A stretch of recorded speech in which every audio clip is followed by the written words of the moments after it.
Okay, let's open a word of prayer.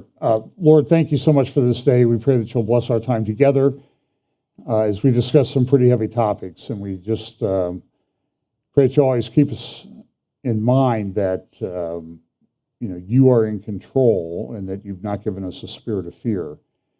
But prepare our hearts for the things that we see coming in the near term. Bless us today in Jesus' name, amen. Well, today I'm going to call this Catastrophe upon Catastrophe.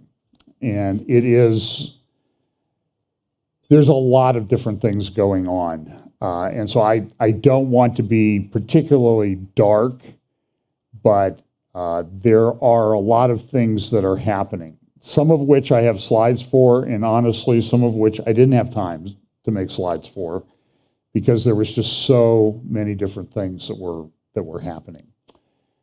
So let's look at this. This is a reminder. These are some of the channels and places that you can find us.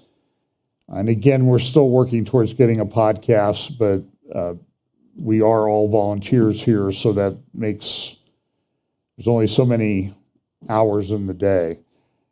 I've long advocated that those of us, there's a number of people that do prophecy updates.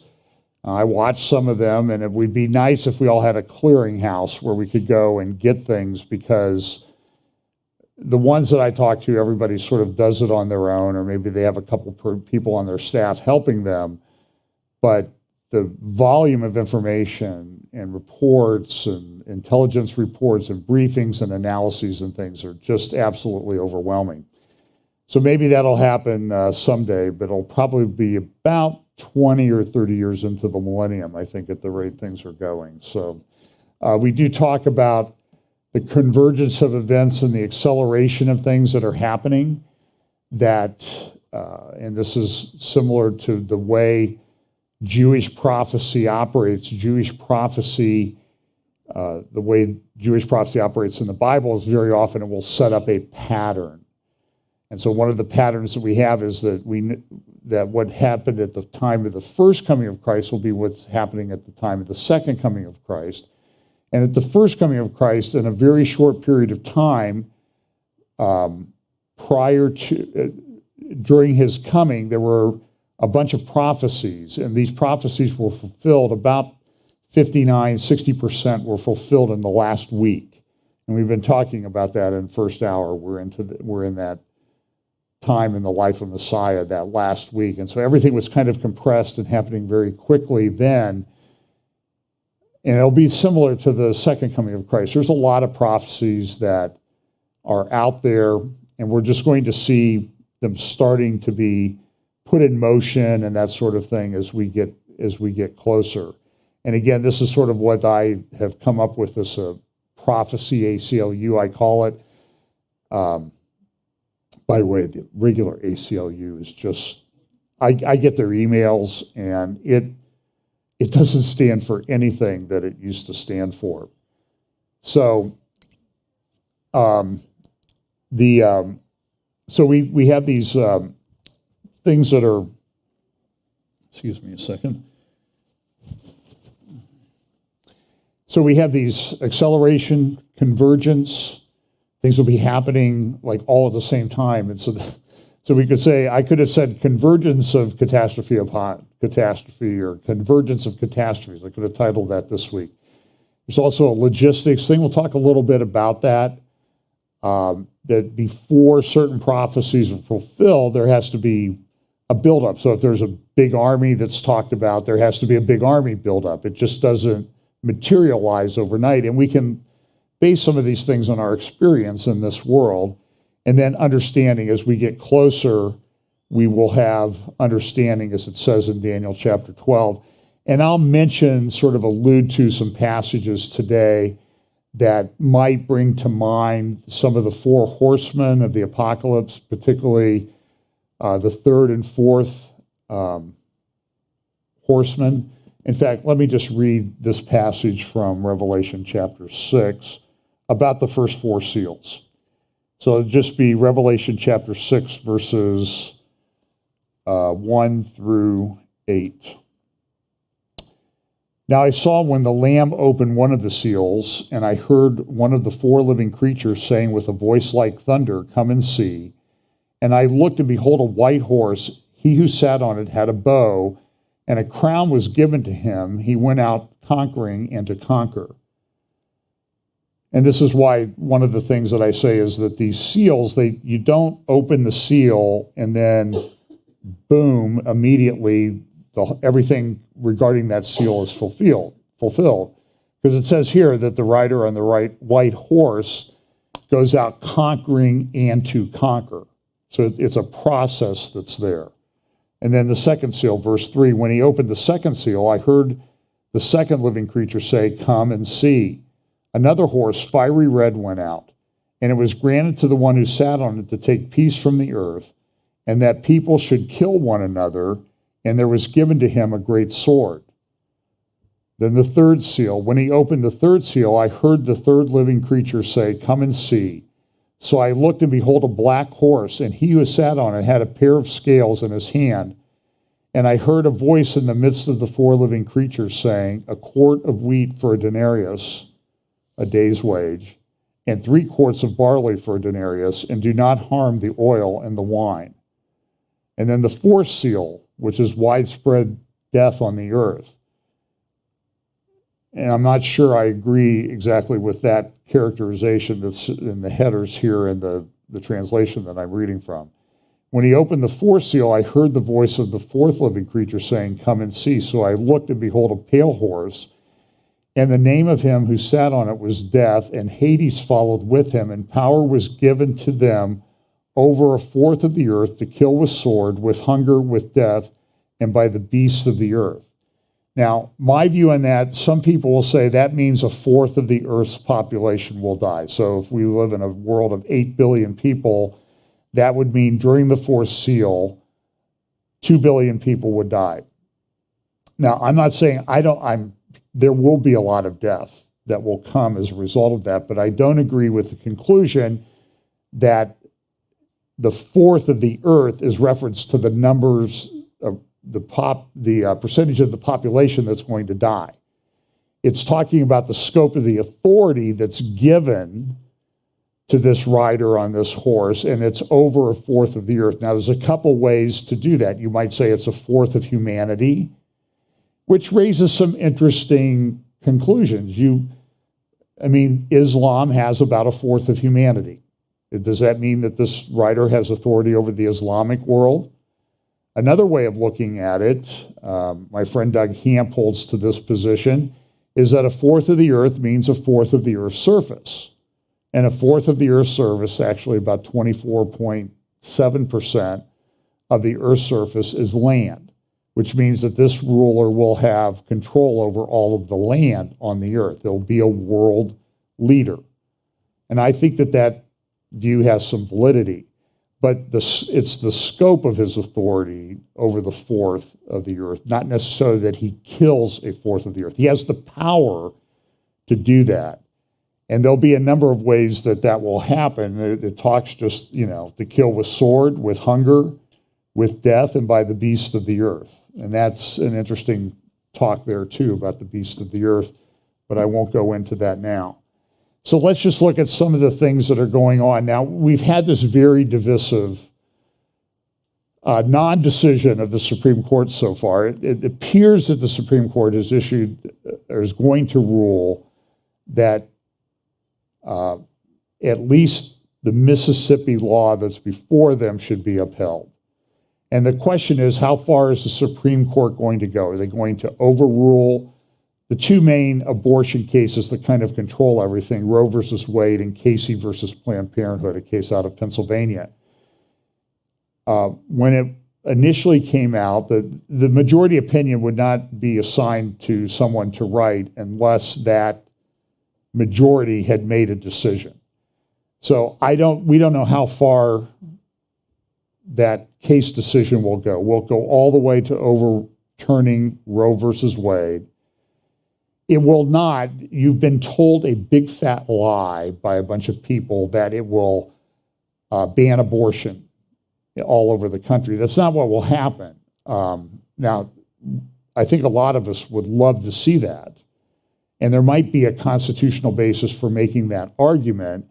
But in the current legal environment, you're probably going to need a constitutional amendment to put that into place, to make it applicable all over the country.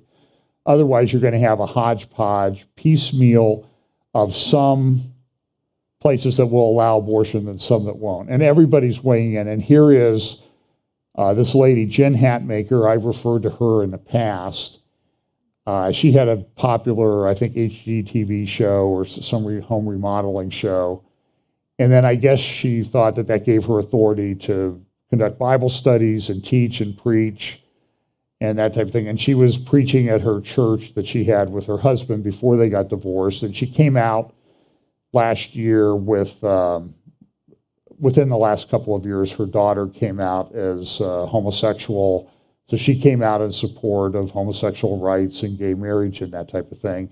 And so here she issues a blog post, My Thoughts on the Roe versus Wade Reversal, and she came out in support of abortion.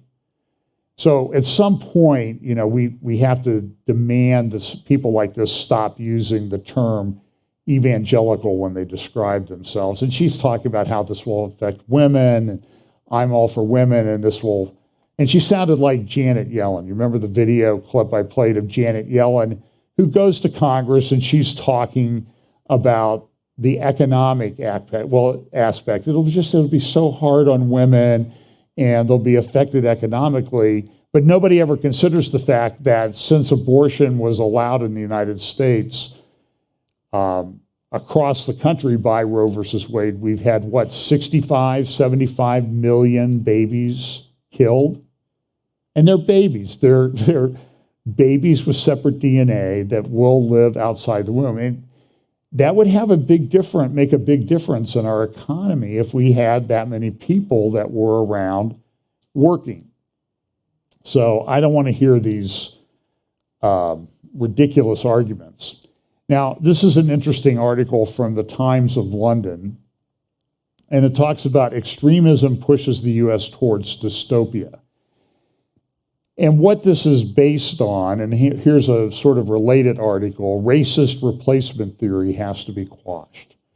So these things happen so quickly now. When was the Buffalo shooting? About a week ago?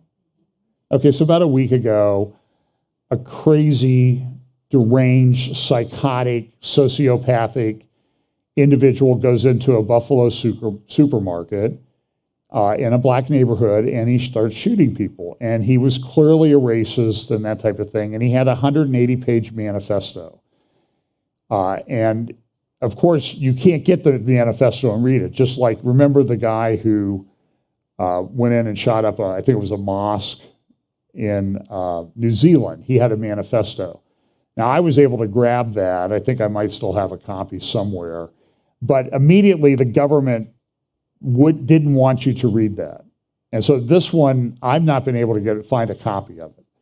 180 pages, but what happened was immediately there was a parade of people, Nancy Pelosi, Chuck Schumer, President Biden. I don't know if Kamala Harris talked about that or not. Kamala, whatever she calls herself from day to day. I don't know if she talked about it, but immediately they came out and said, well, this is a racist theory, because people like Tucker Carlson and conservatives, they believe that immigration is being done so minorities can replace whites as the majority in this country. And that may have already happened, honestly. But that's not what it is. In fact, the people who came up with the replacement theory were left-wing lunatics because they talked about this is how we're going to change America. Eventually, America will become the minority will become the majority, and you white people and your white privilege and everything will be out and nobody will care. And most of us don't. I have to be honest, I'm a conservative politically, as you may have gathered. It may have bled through. I try to mask it so hard. I try so hard to mask it. And I don't really care what race you are. I really don't. care more about your values and what your positions are. And I think that would be true of every other conservative that I know. But see, what they have to do is they have to demonize people. And immediately they have to demonize people with, oh, well, you believe in this racist thing and you want it. No, that's not true. I was at the ARC encounter a week and a half ago, with Bill Koenig, my good friend. And he was down in Cincinnati, so I went down and picked him up, and we went out to the ARC. And it was kind of interesting because Ken Ham, years ago, I heard him make a statement that the Bible is against interracial marriage. In the sense that, and he was making a joke, he's not doing it in terms of what you think. He's saying the unsaved race should not marry the saved race, okay? But he does another talk about one people, one race. And so I was just kind of joking. I went up to one of the guides, and Bill and I were talking and at the ARC, and I said, you know, I'm a direct descendant of Noah. And then she kind of said, think about it. And it's true, we were, you know, and we all are. And so the racial differences have happened, but that's not because we're not all humans. So and you see this, it's just been this litany of things, and the New York Times, the Washington Post, and everybody, they've come out with these huge articles saying, oh, you know, Tucker Carlson believes in the great replacement of one race with another. And that's not what he believes in. It's just a lie. But what is it? It's propaganda. It's misinformation. I'm just telling you that as we get closer to the midterm elections, the propaganda that you're going to see to demonize, particularly other parties, because right now the polling looks like Republicans should have a very good year. But the people on the other side that don't want that to happen, they are not going to go away quietly. And you're going to see a tremendous amount of information. Now, it's interesting that Caroline Glick, who I do respect quite a bit, and I would highly recommend that you read her columns. She wrote a column in Israel Hayom on Friday that was called Demonization American Style. I'll just read a little bit from that because I think it's very good thoughts. And she grew up in America. She was born in Chicago. Well, she grew up in Chicago. Demonization, the effort to portray a political rival as an inhuman monster, has long been a means to mobilize the public support. The ancient Romans did it. The Soviets didn't know there was another option. While negative campaigning has long been a tried and true method for winning elections in the free world, actual demonization was fairly rare, particularly in the United States. Actual demonization was a fairly rare phenomenon until after the turn of the century. But in recent decades, now when I grew up, the turn of the century meant 1899 to 1900. Now the turn of the century means something completely different. I ran into somebody the other night, and a young man, and we were started talking about basketball. And I said, I thought Larry Bird was the GOAT. He was the greatest of all time in many respects. And I had gone for a year to the same university that he played basketball at. And the guy goes, yeah, I read about him in a history book. I hear he was really good. He had been retired for a long time when I was born. Like, well, how old are you? Well, I was born in like 1998. Thanks.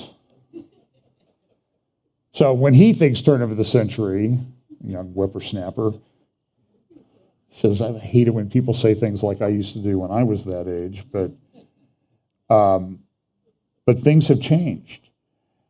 So here's what she says about this use of this Buffalo shooting. Last Sunday, Speaker of the House of Representatives Nancy Pelosi showed how it is done in an interview with CNN.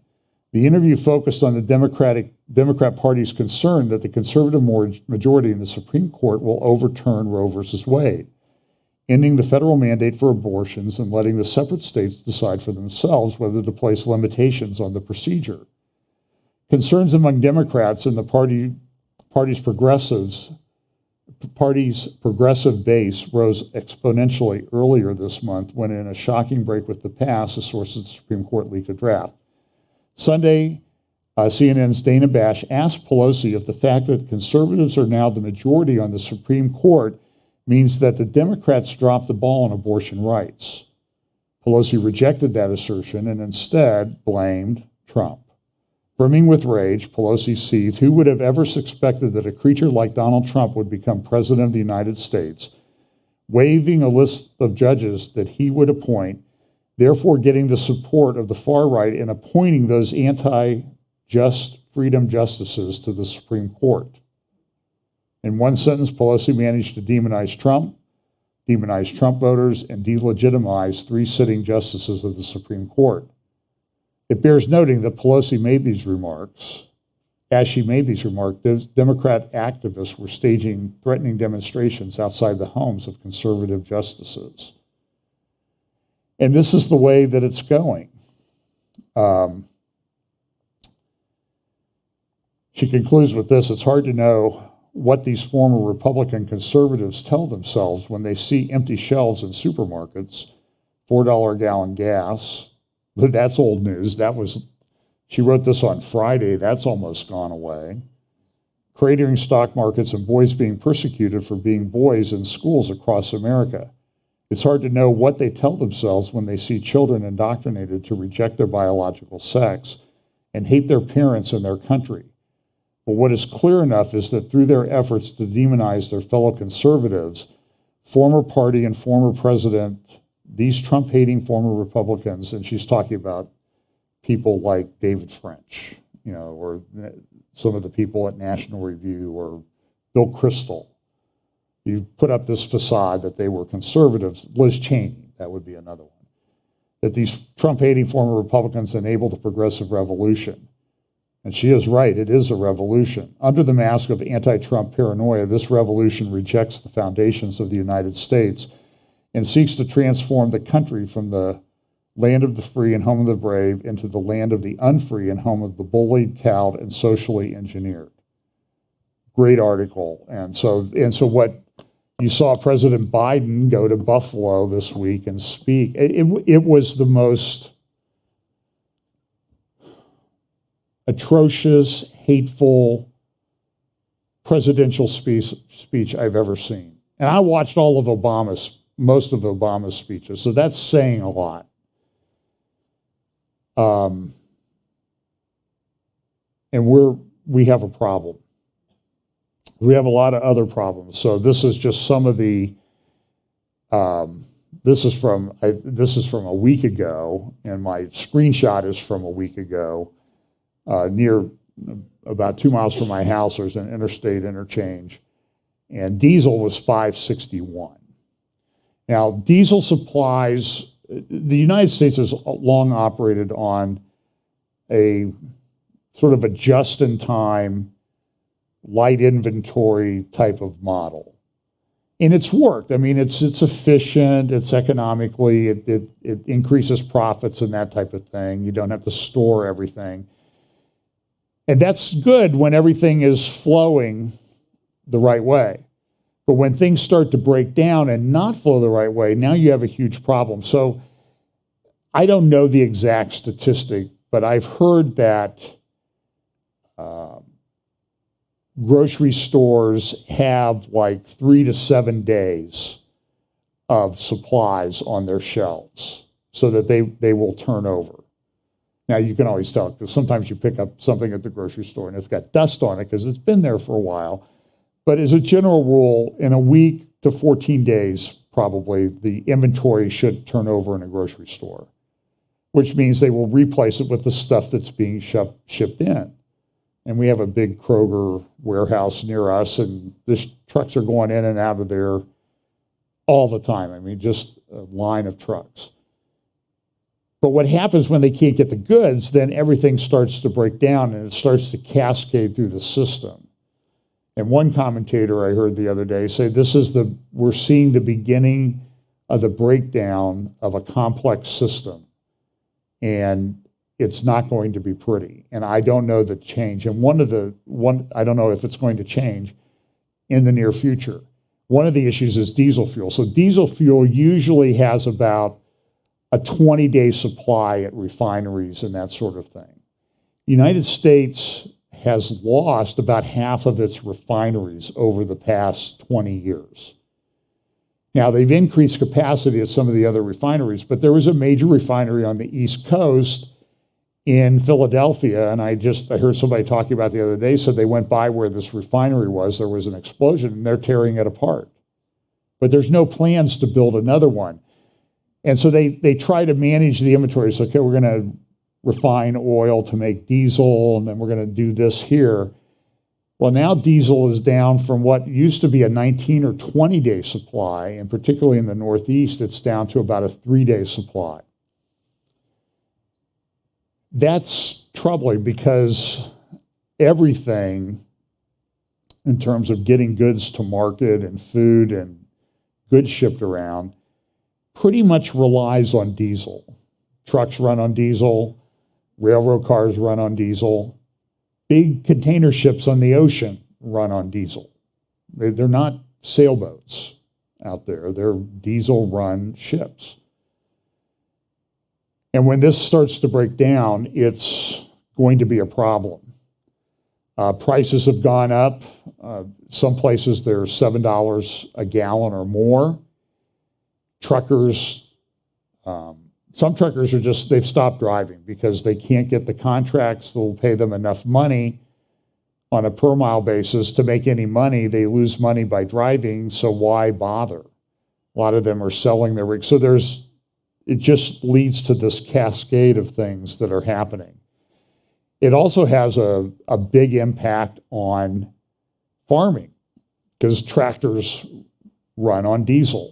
And you see the big tractors they have now. I was listening to a farmer on an interview yesterday. He and his family own 3,000 acres down in Florida. They've decided because the price of diesel and fertilizer and that type of thing, they're only going to plant 1,000 acres this year because the price of their fertilizer is up 350% compared to last year.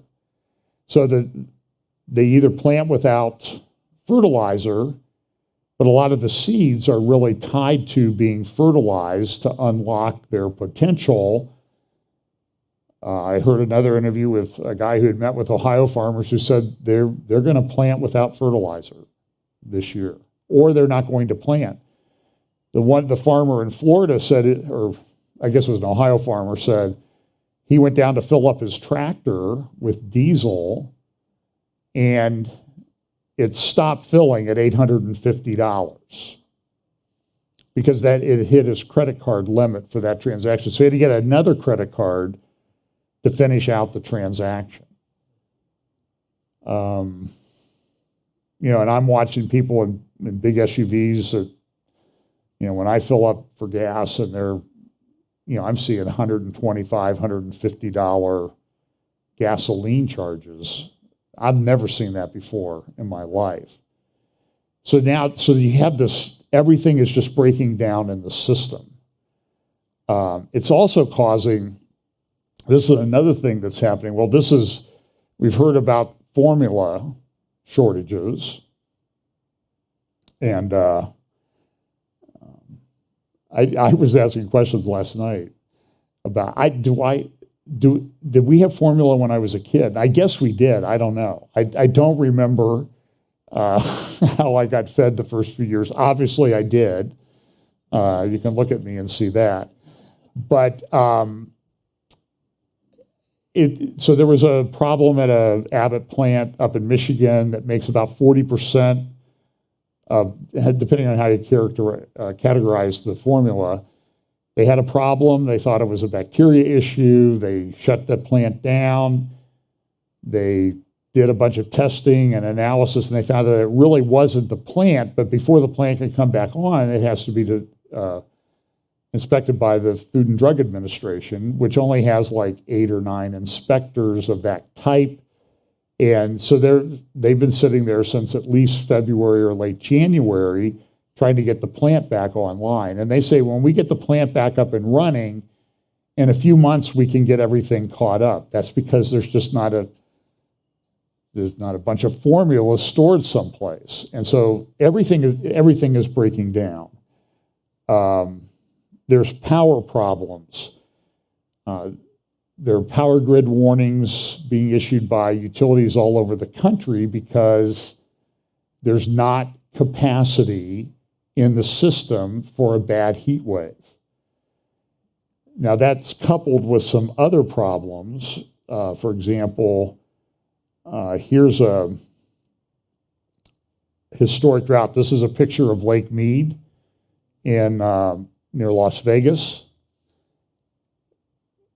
And so I'll just read this. Human skeletal remains were recovered from Lake Mead this week as the country's largest reservoir receded to historically low levels and severe drought conditions and rising temperatures. Days earlier, boaters had found a barrel buried in mud that contained a corpse, likely from a 1980s gunshot victim, said police. Lake Mead is part of the Colorado River Basin, which provides water to more than 40 million people across 7 western states and parts of Mexico. The reservoir is at about 30% capacity, while Lake Powell, which also fills from the same Colorado River, is at 24% capacity.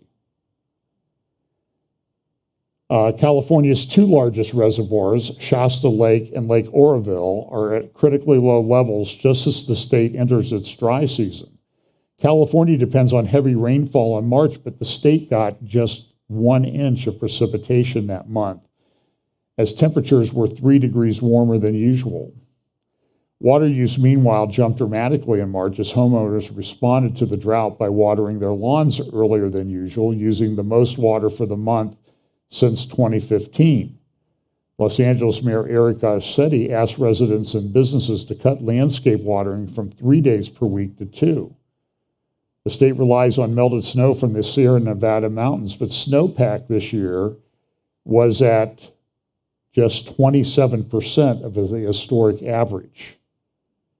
Statewide, 20% of wells are reporting all-time low water levels. Government officials expect 350,000 acres of Sacramento Valley farmland to lay fallow this year. But that Central Valley area is where we get about 40% of our fruits and vegetables. And then you have the shipping problem, because now the trucks aren't running because there's not diesel and lack of drivers. And you see how all of this cascades together. So The Economist this week, and I don't agree with The Economist. I've shown you The Economist, but they do like a predictive issue each year, what they think is going to happen. And remarkably, there's a lot of things that seem to come about. So they'll do like the world in 2017, 2018, 2020, 2021. They do that issue each year. And sometimes they're kind of, you have to kind of really work to figure them out, what they're trying to say. And one year, a few years ago, they actually used the 4 horsemen because they were predicting shortages and things that we see in the 4 horsemen of the apocalypse, which I just read you in Revelation 17. So their current issue is called the coming food catastrophe. Now that was picked up on by Guterres, Secretary General Guterres of the UN, at a meeting this week in New York where he said this. When war is waged, people go hungry. We are on the brink of a perfect storm that threatens to devastate people and economies. Well, I guess I thought I had more of a clip than that, but I guess not. Well, good, because we don't like to listen to him that much anyway. By the way, just so you know, I'm going to talk about the World Health Organization is having a big meeting in Geneva, Switzerland, starting today. And there's some very serious implications about what they're doing, I think. A lot of other people think. Of course, it's all fake news if they don't agree with you. You're just this radical, crazy, loony conspiracy theorist, conservative, and you just, and so, listen, what's one person say? There are no conspiracies. There are no conspiracies, but there are no coincidences either. And so if you don't want people to believe in conspiracy theory, then stop making them all come true. That's, I guess, the simple way to do that. So Guterres did that. So you have this article from the Economist, but it looks like grain shock wheat, stalks of wheat. But when you zoom in, look at what the kernels of the wheat are made to look like. Now, I showed this to a bunch of people. I posted on my Facebook page, and they're like, that's creepy. That is creeping me out. But this is what, The Economist is an important magazine. It is what people are thinking about and what they're seeing, that this is a coming food catastrophe. So let me just read for you a little bit from this article. Give me a second here.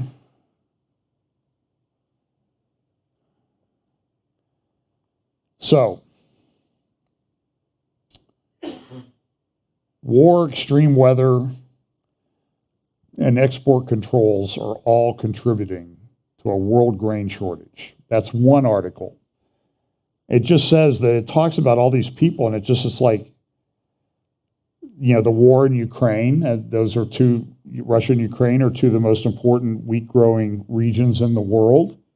By the way, do you know what the second largest wheat-growing country in the world is? India. I didn't know that.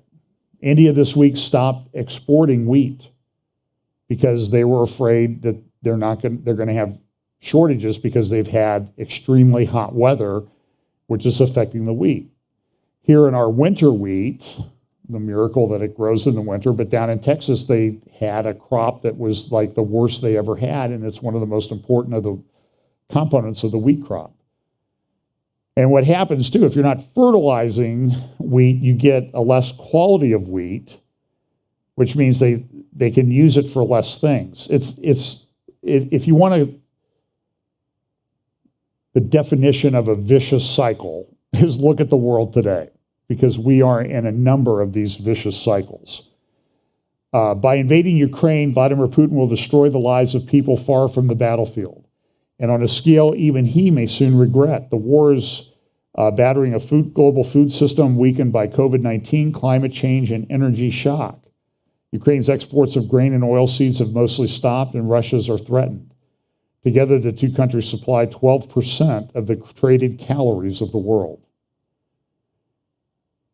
The world doesn't have the capacity to make that up in the short term. Now, usually what would happen is if there was a drought in Ukraine, there might be some bumps for a year or so. Like back in 2010, Ukraine had a drought and their wheat production fell, and the world was able to ramp up production in other places to cover that over after a year. But what happened? Arab Spring, because of food shortages, wheat shortages in Syria, which itself was going through a multi-year drought in their food-growing region. So again, it's sort of a miracle that the system works at all. But when it starts to unwind and break down, it's breaking down in many different ways. So you just can't say, okay, California grow more wheat. Okay, yeah, well, wait a minute, we don't have any water, and we can't get fertilizer from Ukraine, and we can't even get it delivered to the farm because of the diesel, and then we can't afford to put the diesel in the tractor. You see how all this thing cascades. Now, places like the United States, which has pretty good agricultural abundance might not be as bad as other places, but it's going to be bad everywhere. I just don't see how and I hope I'm wrong. Nearly 250 million people in the world are on the brink of famine. If the war drags on in Ukraine and supplies from Russia and Ukraine are limited, hundreds of millions more people could fall into poverty. Political unrest will spread, children will be stunted, and people will starve.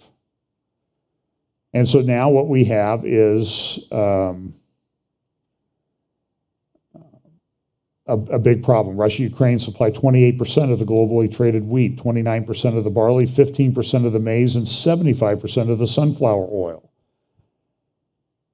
Russia and Ukraine contribute about half the cereals imported by Lebanon and Tunisia. For Libya and Ukraine, the figure is 2/3. Ukraine's food experts provide the calories to feed 400 million people. In fact, I read an article, I think it was from the Atlantic Council, that analyzes these things, and said that properly managed, Ukraine could likely feed the world. They have some of the richest topsoil, and it's like 8 feet thick in a lot of places. And so it's an incredibly rich agricultural region. But I'm reading they've tried to plant, but there's mines in the fields that the Russians and the Ukrainians have put there, and it just doesn't work. So you have extreme temperatures in India.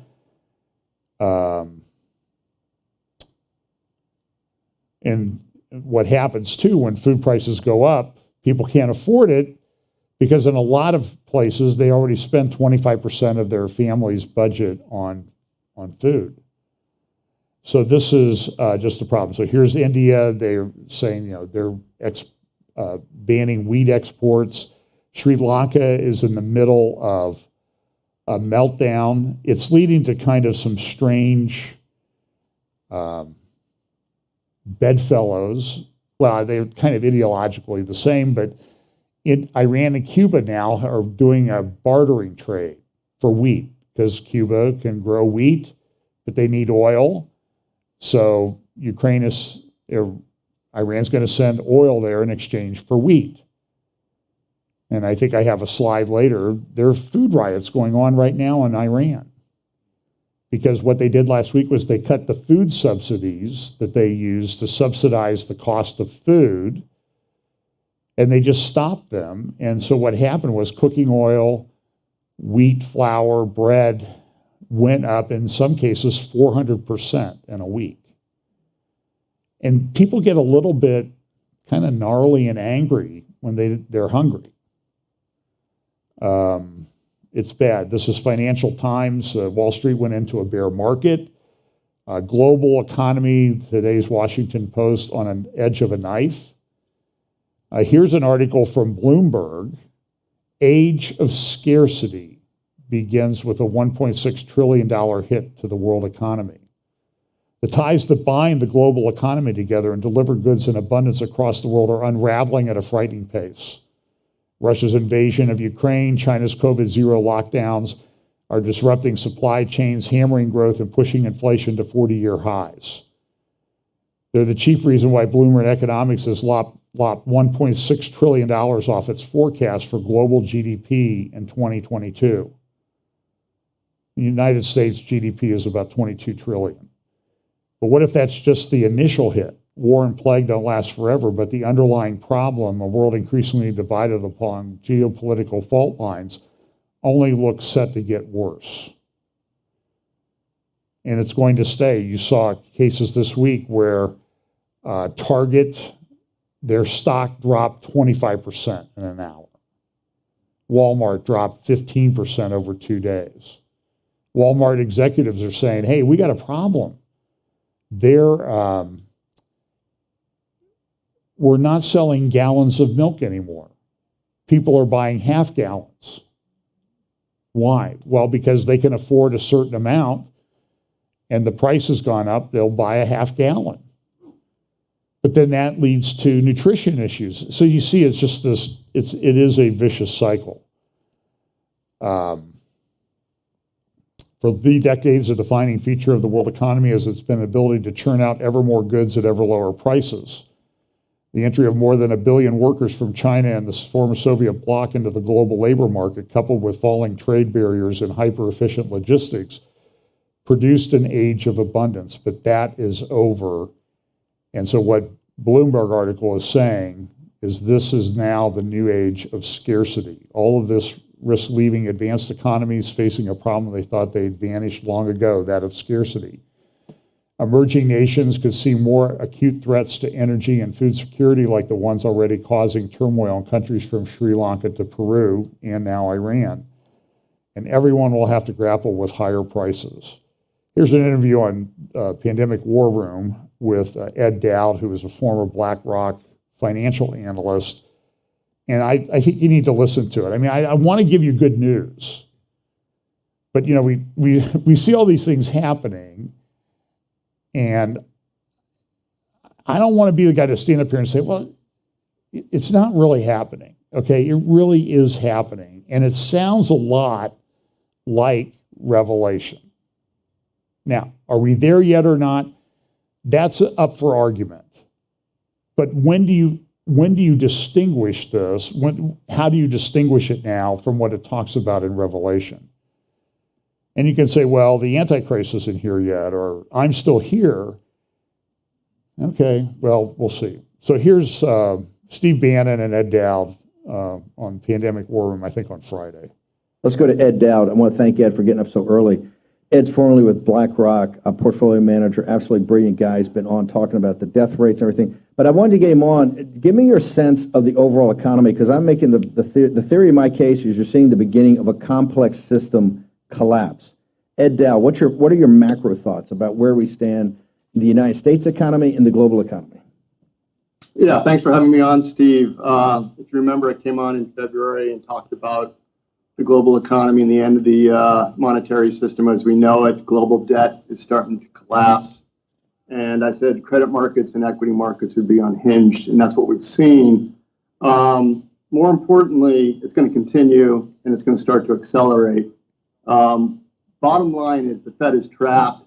There's some indicators that I follow with some other people that suggest that the rate hike cycle was over before it started. So they're tightening into a disaster. They should be actually loosening credit conditions, pumping money into the system, believe it or not.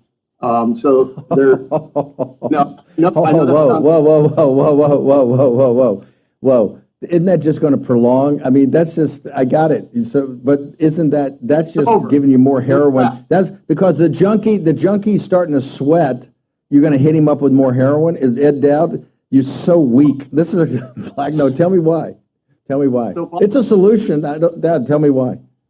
Well, I'll tell you why. So bottom line is credit conditions, and Goldman Sachs Financial Credit Conditions Index has tightened 200 basis points since the beginning of the year. Each 100 basis point tightening represents minus 2% off GDP 4 quarters out. So we're going into recession. We're going to go in hard. The other thing you need to understand is the advance in the CRB has been 211%. That's the largest CRB advance in a commodity cycle. And we're in a commodity cycle. Tell people what a commodity cycle is and tell what CRB is. CRB is the commodities index that basically tracks a basket of commodities. Oil is a big part of it. If you look at the commodity cycles in the chart up here, this has been the single largest advance, and the cycle's not over yet. The top's ahead of us. And what's important to realize about this cycle that's different from others, this is the first time the US dollar has risen concurrently about 18% in the last year. Super fast rise in the dollar. So it's the rate of change in both the CRB and the dollar. And what that indicates to me is that this is not wholly a monetary phenomenon. It's mostly an energy policy phenomenon from the Biden administration, the EU, and then you throw in the lockdowns in China. So it's a supply chain issue. It's an energy policy issue. It's this ESG nonsense. So the Fed is tightening into bad policy at the same time, and I think we're going to see an absolute collapse of credit and the economy. Now, one other thing to note is the Ho. Hang on. Whoa. We can't drop a bomb like that and just skip past it. When you say, when you say economy, right now, you're saying this is not going to be a soft landing, and that means the recession is going to be very hard. So you think it's going to be very hard. I tell you what, hold that, because I want to walk people through it. It's very important. And I realize for the audience out there, a lot of times you don't get this kind of capital markets economic. Well, you can find that on Rumble at War Room, Pandemic War Room podcast. I'll spare you the bad news, okay? I'll have a show an act of mercy, but it's fairly dire. And so what the Economist shows on its cover, whether it's reporting or predictive, and the graphic image that they use is meant to convey a very serious message to people. It's not done to be humorous. I was talking to someone involved in banking yesterday and said that one bank that he is aware of, that they are seeking 15 to 20 portfolio managers immediately. And what does that mean? Well, they've kicked the can down the road. Now they're going to have to make some decisions. Are we going to continue this loan? Are we going to work it out? We're going to foreclose on it. And you're going to see a wave there that's going to have an impact like 2008 did. And we live in Ohio. Cleveland was horrible in the housing and other panics of 2008. They hired 14 magistrates in Cleveland, Cuyahoga County, just to handle the foreclosures. I suspect that something similar to that is coming. They've been kicking the can down the road during this COVID thing for a couple years. And the interesting thing is, so here's Financial Times, is the world heading for a recession? And let's hope it's only a recession. Let's hope it's not stagflation, which is worse. Biden's now less popular than Jimmy Carter. Remember 18.5% mortgage rates? Now, some people benefited from that. Hey, I'm getting 21% on my certificate of deposit. It's a different world than any of us have ever lived in. Here's the so-called conservative, I'll use that in scare quotes, Scotty Morrison down in Australia was voted out. Looks like the left-wing Labour Party is going to take control. And people were complaining about what was going on. Well, some people were complaining about what was going on with regard to the Charlie Vector restrictions down in Australia. So what did they do when they had an opportunity to vote? Give me more. Bring it on. I haven't had enough of that loving that you guys give to us, taking away our freedom. This is I think the picture that I might have skipped over. You know what this is? That's a busy highway interchange in Shanghai. That's usually packed bumper to bumper with cars. What is there, one car there? Two? Oh, okay. So, man, there's two there, okay. Probably each doing 98 too, but if it's like, have you noticed fast driving on the freeways around here?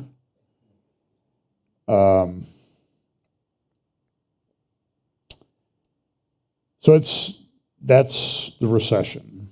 So is that the black horse of Revelation or the pale horse?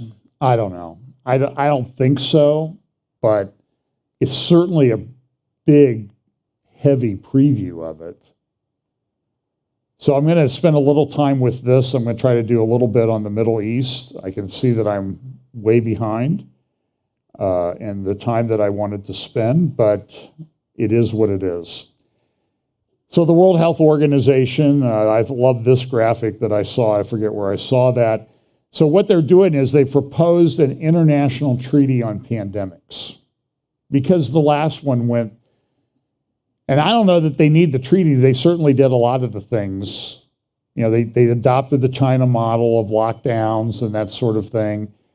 And so now they want to do a pandemic treaty to make it incumbent on everybody. And so this is the EU has put together a nice little infographic about we need to be better prepared for the next pandemic because there's a next pandemic coming, don't you know? I'm not sure what it is. It might even be Charlie Vector coming back. And they're predicting a bad fall for Charlie Vector, by the way. And it just seems to coincide with the United States midterm elections. And they're talking a lot of mail-in voting or lockdowns. And I think if you don't have a certain treatment for Charlie Vector 019er, you're probably not going to be allowed to vote. That's my guess, the way this is going. And I've said that to a couple of people, and people look at me like, you're out of your mind. That's unconstitutional. They don't care about the Constitution anymore. Come on. Get over it. Show me where they care about it at all. So there's, pandemic prevention and response requires a global approach so that the next time a pandemic strikes, the world is better prepared. And they have all kinds of praise for that leftist Marxist Tedros guy that heads it up. Why an international agreement? It will ensure, sustain, and long-term political commitment, define clear processes and tasks, ensure long-term public and private sector support, foster an all-of-government and all-of-society approach, integrating health matters across all relevant policy areas, research, innovation, financing, transport. But to me, what that sounds like? We're gonna run it all, and we're gonna decide at the WHO level. Talked a little bit about this. So here's a report that came out in early May from the World Health Organization, zero draft report of the Working Group on Strengthening WHO Preparedness in Response to Health Emergencies to the 75th World Health Assembly, which starts today in Geneva, Switzerland. And so here some of the provisions in this, excuse me one second, for some reason this one got out of sequence.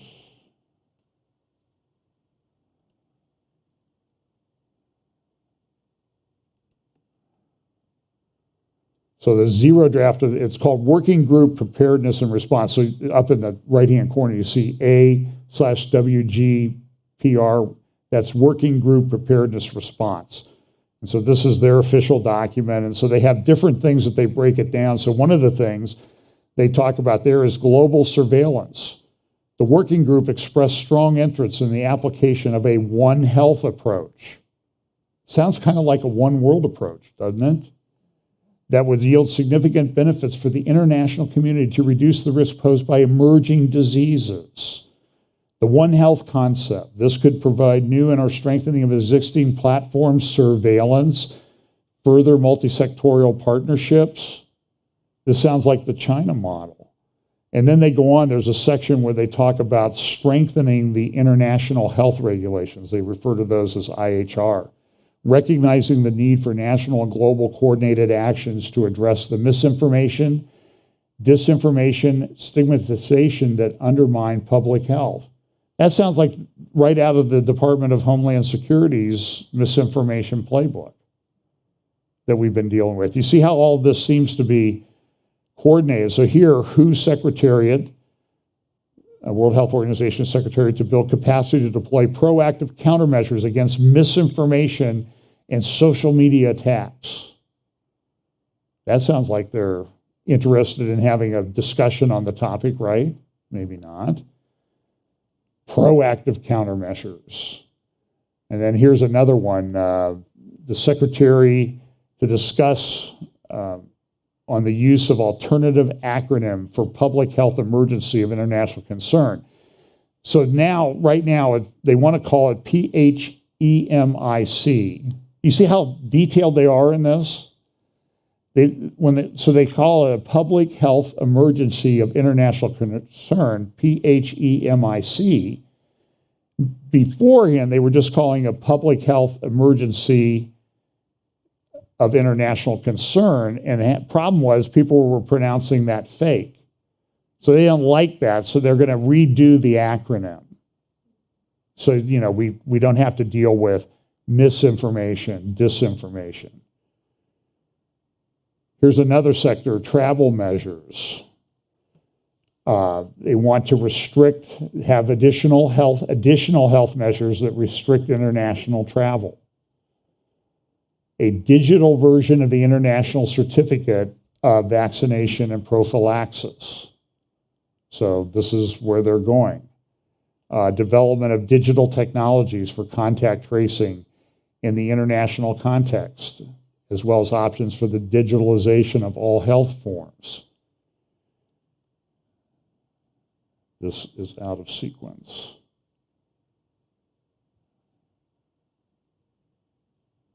So while you're chewing on that, this is from I think a Philadelphia school. Philadelphia Trans Wellness Conference, a program of the Mazzoni Center. So they're funding this in our schools. This is what Christopher Rufer says. He's talking about the trans ideology movement. And this is being done in schools where they're having kids come and talking to them about these subjects. Now, I'll do that another time. That's neither here nor there.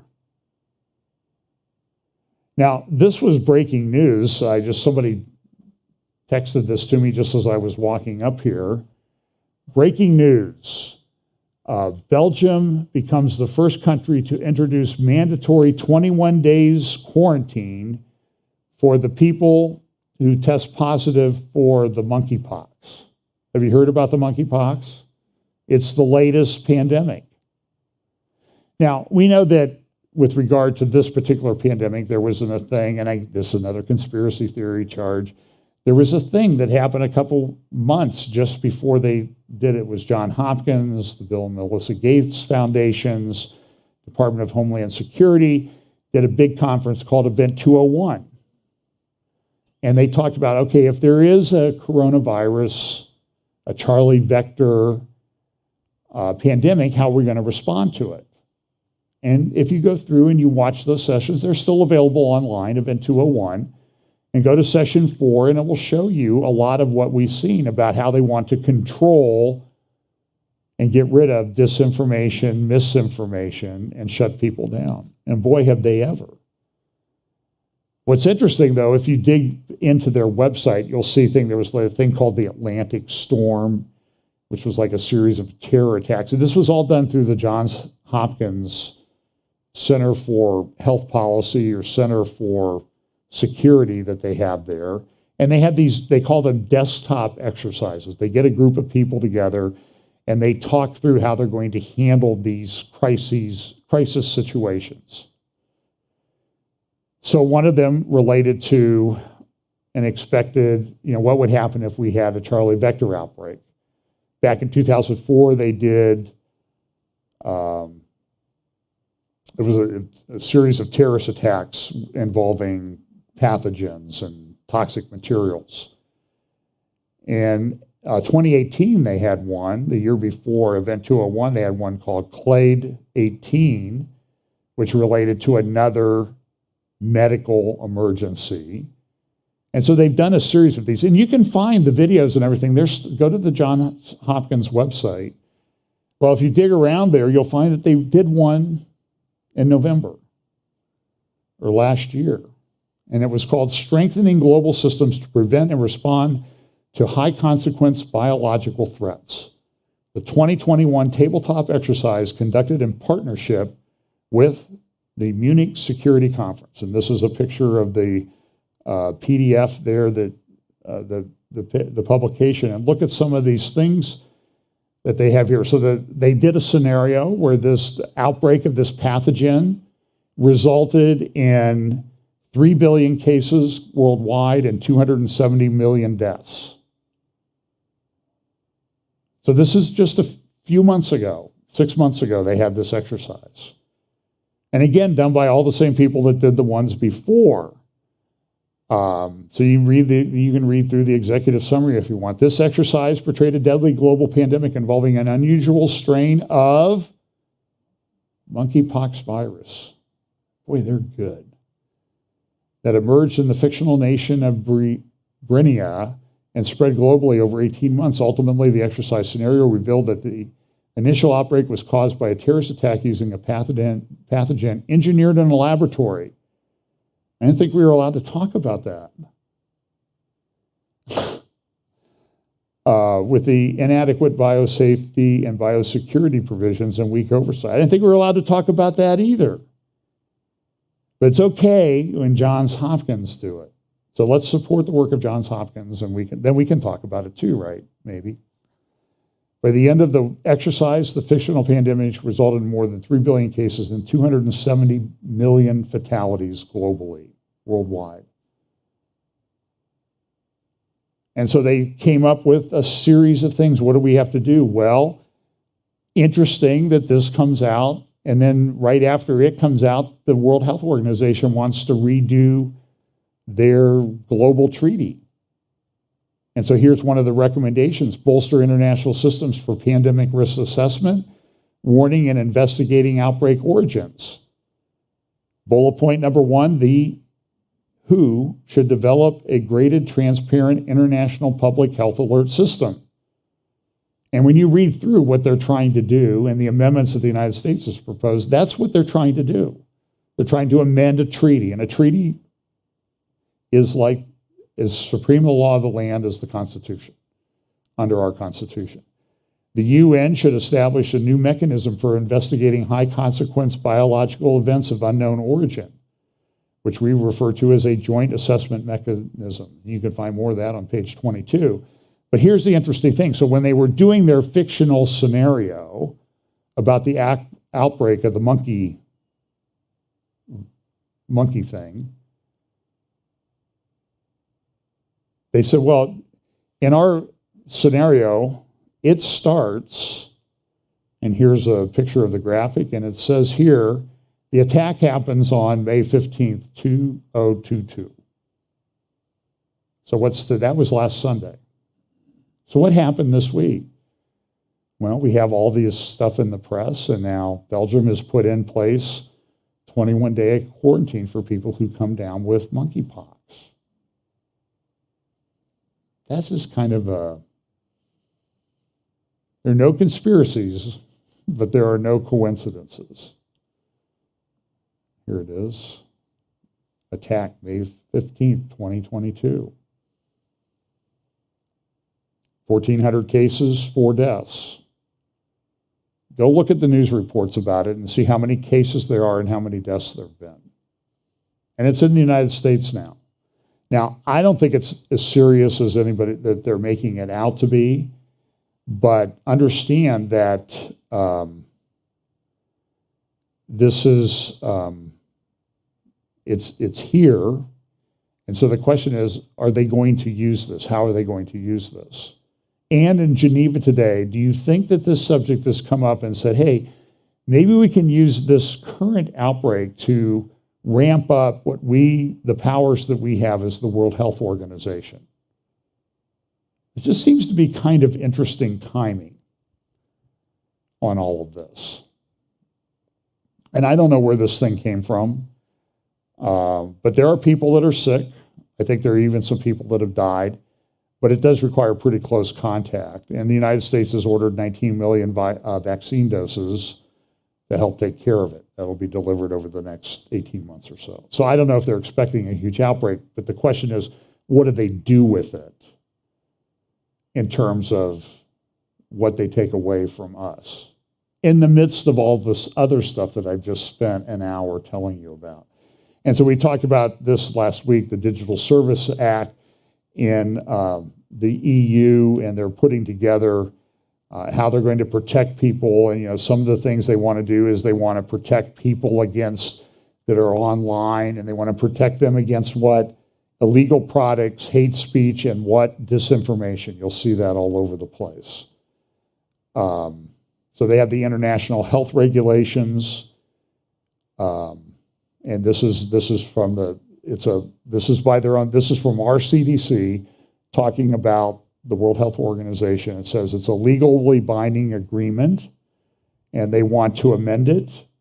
And again, we have all this stuff at the same time that's coming about misinformation, disinformation, and that type of thing. And if you go, by the way, when you dig into this stuff, it says, well, why don't you go here to the Cybersecurity and Infrastructure Security Agency, and you can find out what is MDM. Well, they tell you what MDM is based on what the Department of Homeland Security has told us in that directive issued on February 7th, 2022, misinformation, malinformation, and misinformation, disinformation, and malinformation. They even have some pretty slick graphic novels that you can get, Real Fake and Bug Bites, that tell you how to do it. There's like a thing for election security officials, like a misinformation tool. By the way, our friend Nina Jankowicz, also known as Scary Poppins, who does those show tune videos, and she resigned this week. So there is good news. They said they've put the Disinformation Governance Board on the DGB on hiatus. Do you think it's really going away? They got caught, so now it'll be harder to find the next time. And there's a picture of her, by the way, in 2019. Now, I said she's either doing work for somebody or she's hacking a slot machine somewhere. It just so happens, though, this lady's been involved in all kinds of things. There's a thing called the Integrity Awareness Project or something like that, which is a bunch of news people that got together to try to control narratives and misinformation, disinformation. She was part of it. Documents were released this week. She was in one of the working groups on that. And these were reporters at New York Times and Washington Post and stuff. And she's on, when she resigned, she's immediately going around and everybody's doing the sympathy interviews and, oh, it was just so terrible. And I'm a woman and you can't see, but I'm 38 weeks pregnant and that they would do this to me when I'm in this condition. And by the way, she never mentioned that she was worried about getting formula. It's kind of interesting. But guess where she is when this picture is taken back in 2019? So here's Taylor Loren's article the other day in the Washington Post saying, oh, right-wing attacks derail administration's effort to counter disinformation. And if you read the article, essentially what Taylor Lorenz herself is a lunatic, I don't know how else to describe it. She says disinformation shut down the Disinformation Board. But you can watch videos of her. By the way, who's she working for here in this picture? Caption up there says, this picture is taken in 2019 while she was working on the campaign for a guy named Zelensky in Ukraine.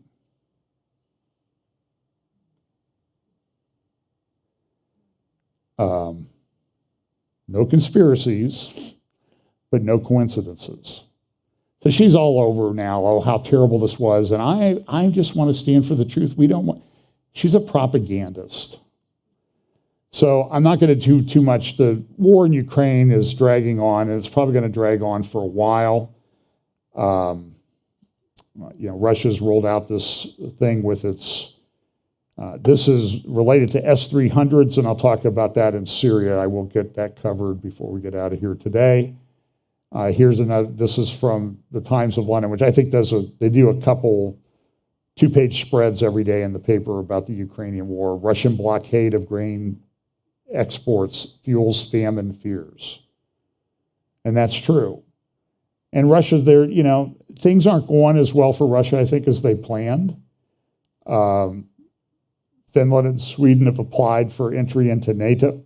And so this is a good editorial in the Financial Times the other day. Russia learns the hard way about the folly of war. It's not going well. There are some estimates. I don't know nobody knows exactly what the truth is. But the UK government has estimated that a third of the Russian troops involved in the invasion have been killed. Or disabled. It just didn't go well. So now Finland and Sweden, who'd never wanted to be part of NATO, are now applying to be part of NATO because they're concerned about Russia moving on Finland, and Finland shares a border with Russia. It used to be part of it. In fact, I think the person who designed and laid out St. Petersburg in Russia is the same one who laid out Helsinki in Finland. So there's a lot of similarities there. They haven't asked for Russia back or for Alaska back yet, but who knows.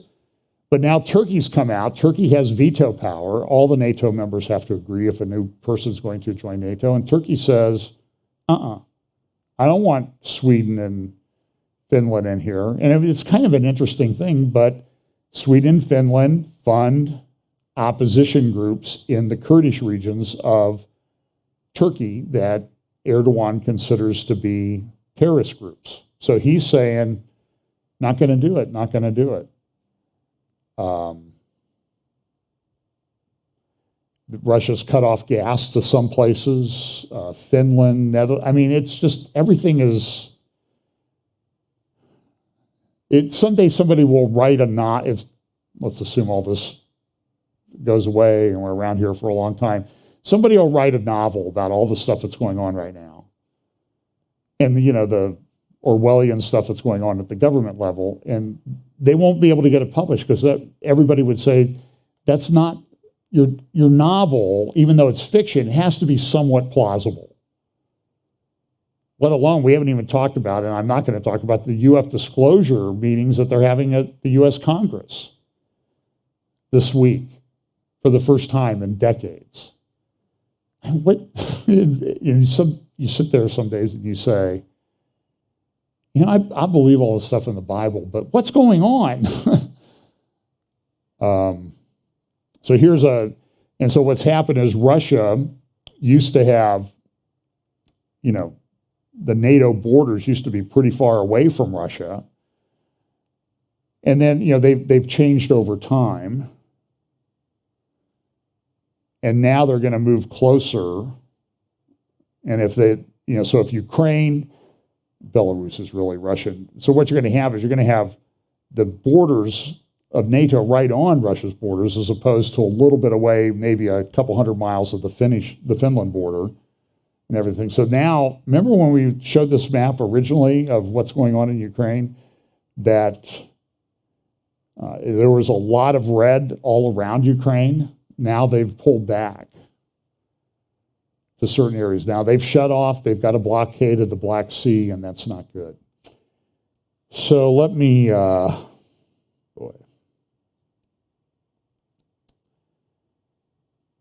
there's a lot going on right now with regard to the Temple Mount.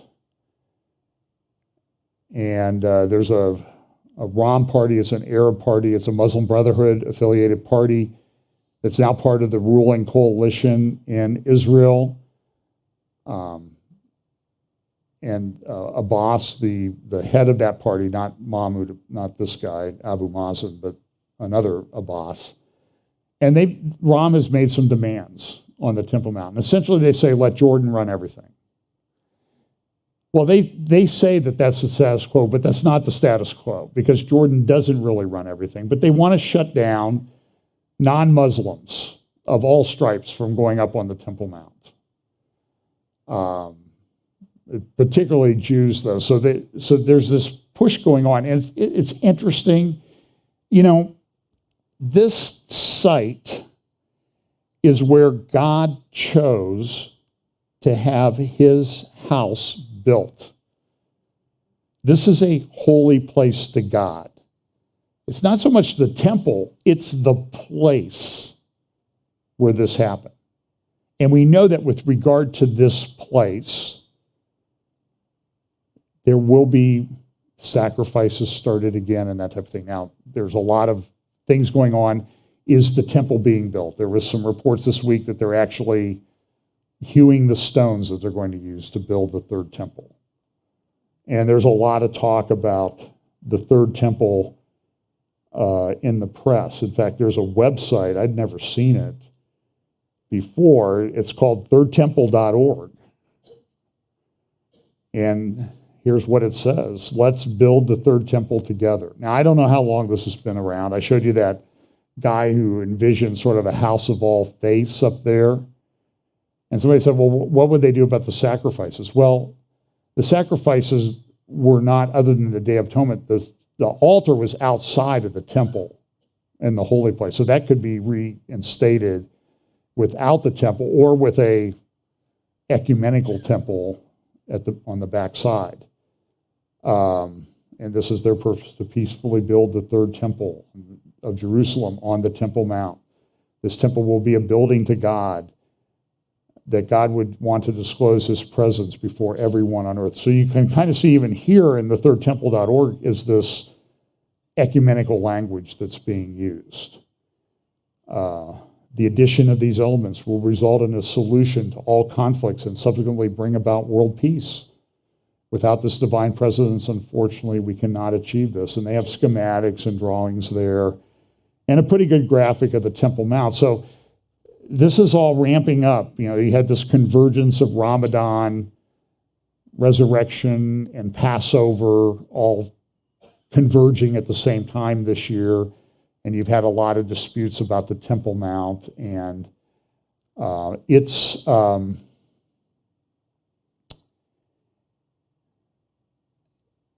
there's a lot going on. I'll have to clear up some of this in a midweek update. Let me just give you a couple headlights. So here's Nasrallah, and he was doing a speech the other day. I'm trying to remember, May 9th, 2022. He said, if we make a clear and serious threat, no international firm will drill in Israel's Karish gas field. If Israel presents Lebanon's offshore drilling, we will answer in kind. And so here's a schematic drawing.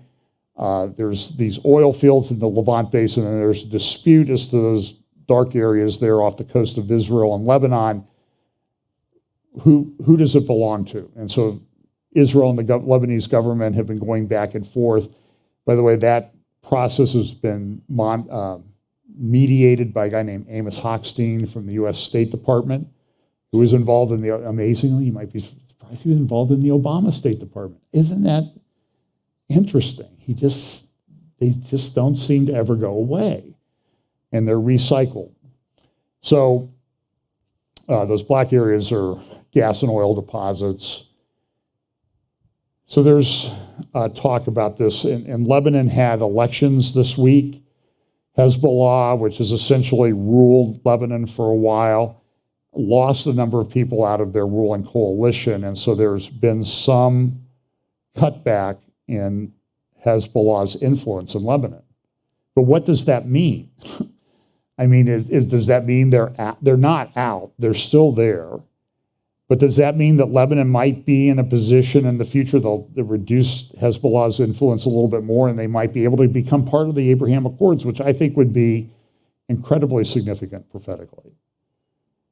And, you know, we have the Saudi Arabia thing. Biden's kind of cozying up to Mohammed bin Salman, the crown prince of Saudi Arabia. He may want to become part of the Abraham Accords.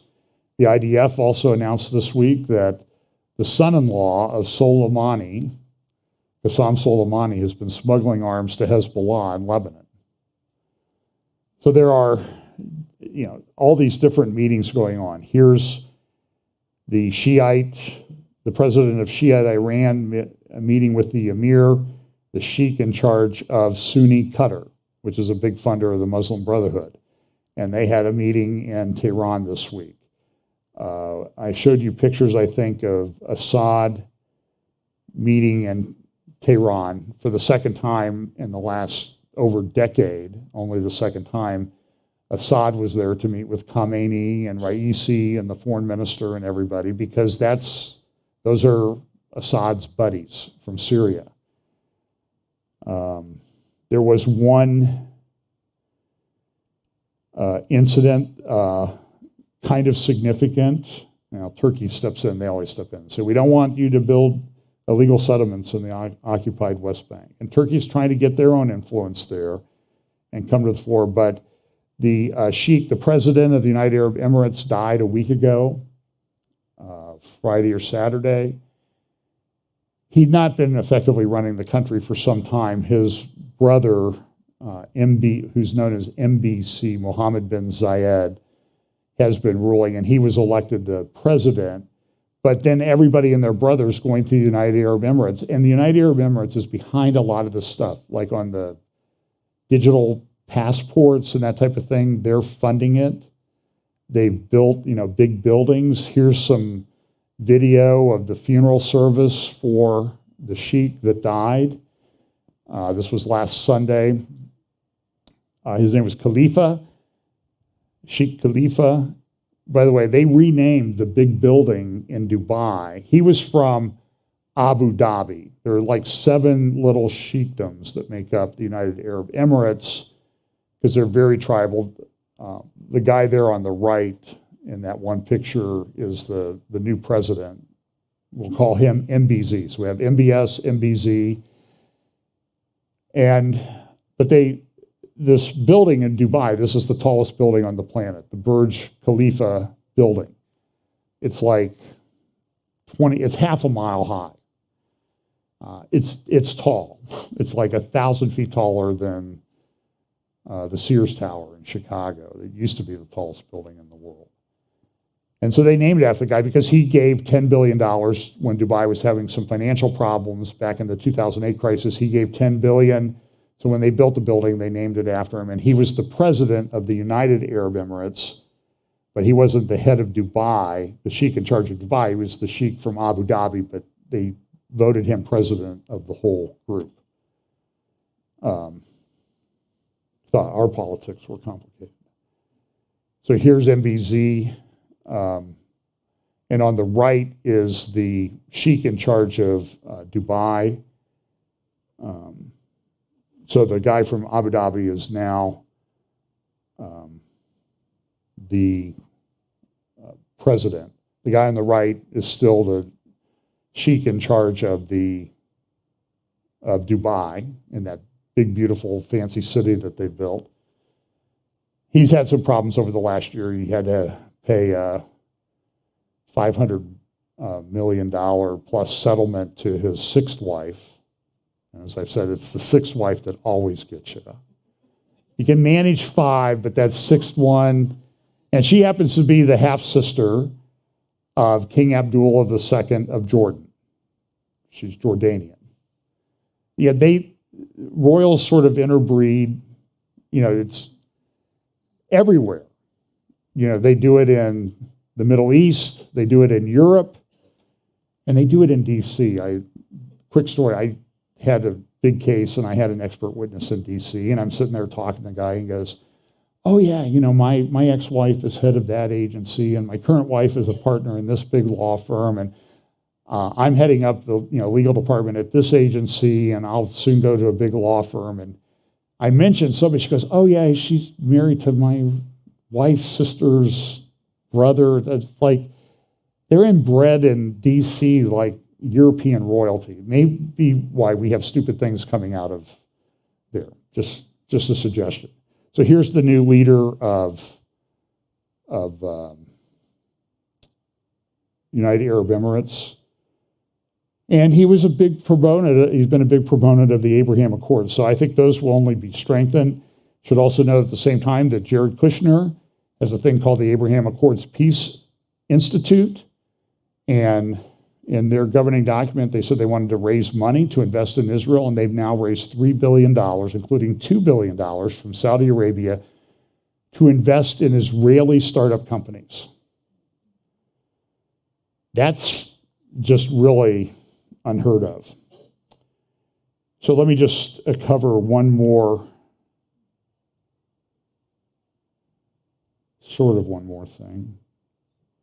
So Iran's behind a lot of this. This is some graphics I pulled off from a talk, an interview that Nasrallah gave back in 2019, where he talked about he talked about a map, and we're going to go after Israel and that type of thing. And he also admitted in that speech or talk that, we're going after Israel. They'll run away. They'll be scared. We're going to come after them.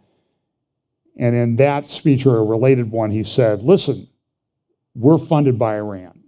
I mean, he came right out and admitted it. I was able to pull off the translation. And Khamenei, before the Lebanese election a week ago, said, Lebanon has turned into a field of resistance. But they didn't do that well.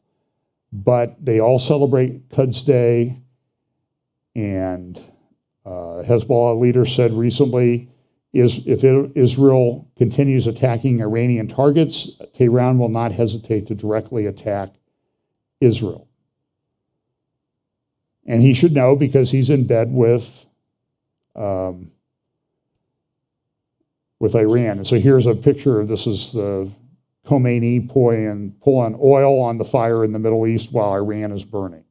And that's a pretty good graphic of what's going on because there's food riots going on in Iran. There was an article again about the demographic problems in Iran, that young people are leaving at an alarming rate. 1/4 of people who would be able to go into what they call the elites in Iran leave. Well, they don't have babies that are born in Iran then. And so this is a demographic problem. So that's why I think some of these things might happen prophetically more quickly or sooner than we think because the demographic problems. Russia has a demographic problem. Iran has a demographic problem. China has a big demographic problem. And Japan, they lost, I don't know, 700,000 people population this last year because of their demographic problem.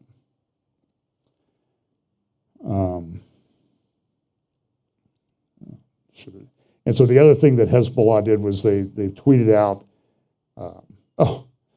this was out of place. So this is a picture of a meeting with Tedros back in 2017 of the World Health Organization. What do you see in the background there in the conference room? The Hindu Shiva goddess. The apple doesn't fall far from the tree. Remember when they put that stuff up on the Empire State Building, the goddess of destruction? So here is a tweet from somebody in Lebanon talking about a new Hezbollah video showing a glance of what is likely the Abu Mahdi missile. It's a cruise ship. It's an anti-ship missile, but it's nice of Lebanon or the Iranians, they always post these videos and you can kind of figure out what they have and what's operational. And this thing has a range of about, I think it's about 700, 800 miles or 1,000 miles. It's pretty amazing. I mean, it can go to, if it went from Lebanon, and they think they have these now in Lebanon, which is the point. So if it can reach all the way to Crete, it certainly can reach what? Any place in Israel. And they're improving the guided missile aspects of this. Again, Assad was in Tehran. Here's an article from the Financial Times about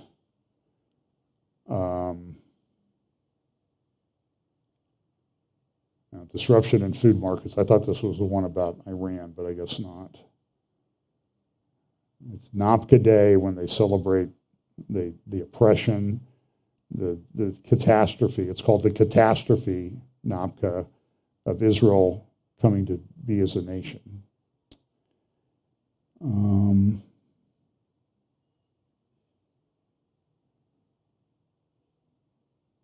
Okay, so here's the IDF.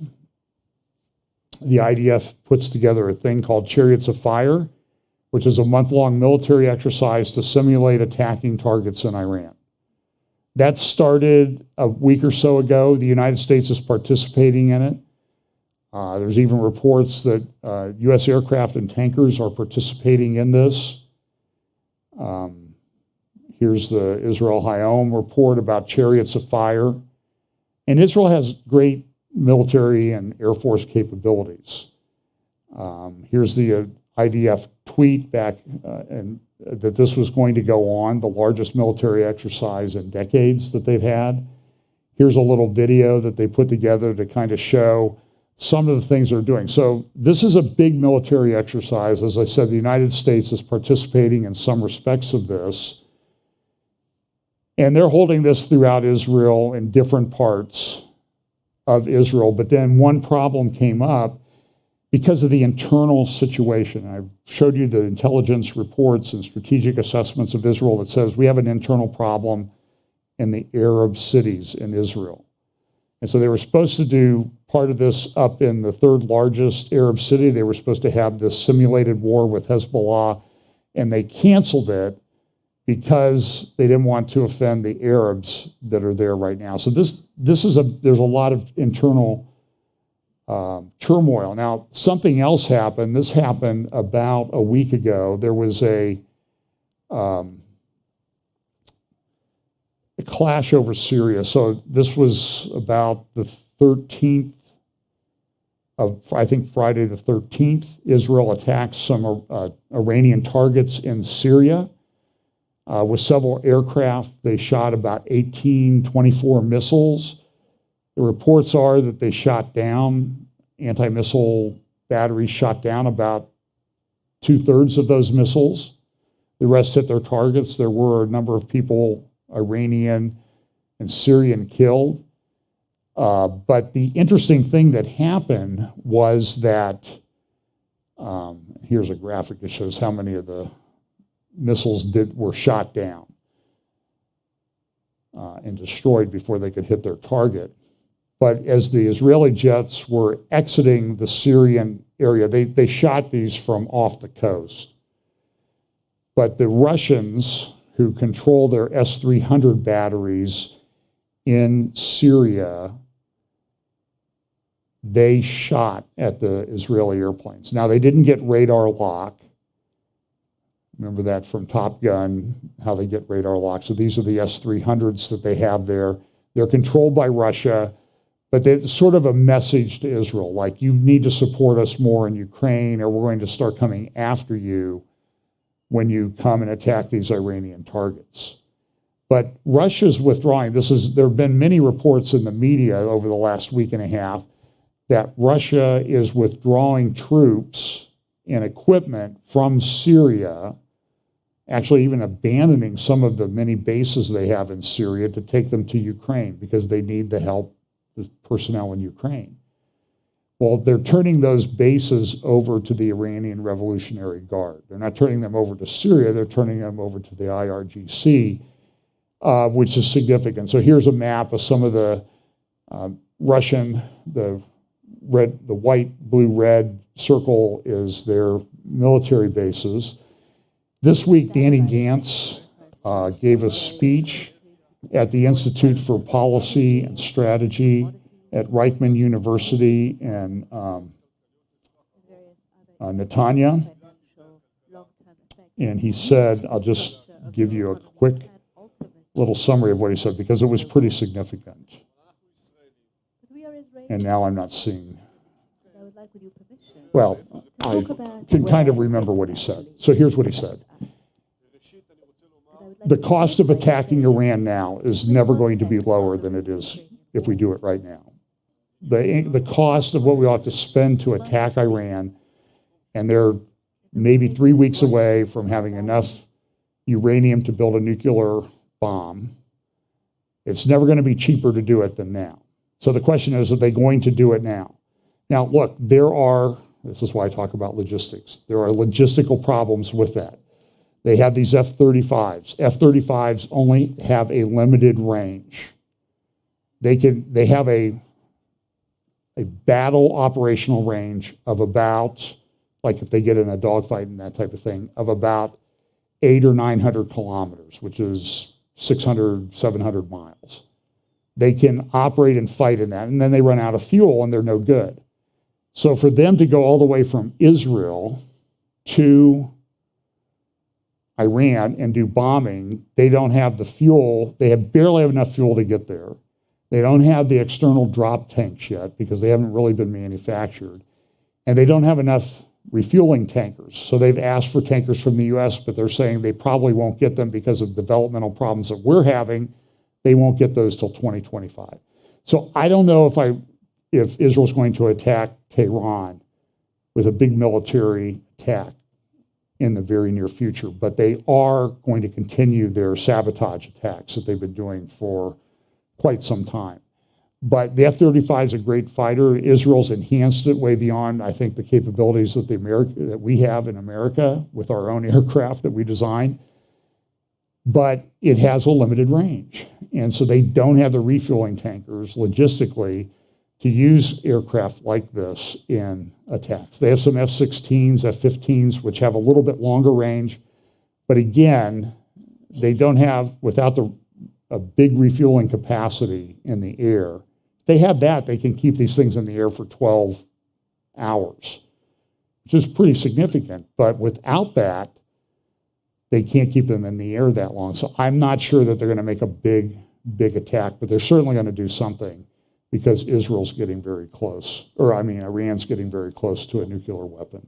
And I'll close with this. There was a very interesting article in the Tehran Times. Iran moves ahead with regional diplomacy. And you see the graphic there of the Middle East with all the different flags of all the different countries. And it kind of stops at Jordan and Syria. But when you go to the online version, you see a little bit more. And I think this one got by the censors because what it shows is, it shows Israel having all of Israel. That's kind of interesting. I don't think I'm sure they cropped that when they put it in the paper, but on the website you can still see that there's the flag over Israel and it's not broken down by West Bank and Israel. And so maybe we could say, listen, Iran knows what's going to happen eventually. If you dig into their own websites, they show this. Because we know what happens, all these things work out. So that's just a very brief, I know it's not brief, but it's kind of a brief summary of all the stuff that's going on. And I have dozens and dozens of slides that I didn't get to because right now, it is, as I said when I started this, it is catastrophe upon catastrophe. And it's going to be a very difficult time in the world for some time. Some places worse than others. But we know that this is how the world's going to be as we get closer and closer to the Lord's return. So let's look forward to that. Don't be afraid, but act wisely. Because it's needed now. Let's pray. Father, we thank you for your word. We pray that you will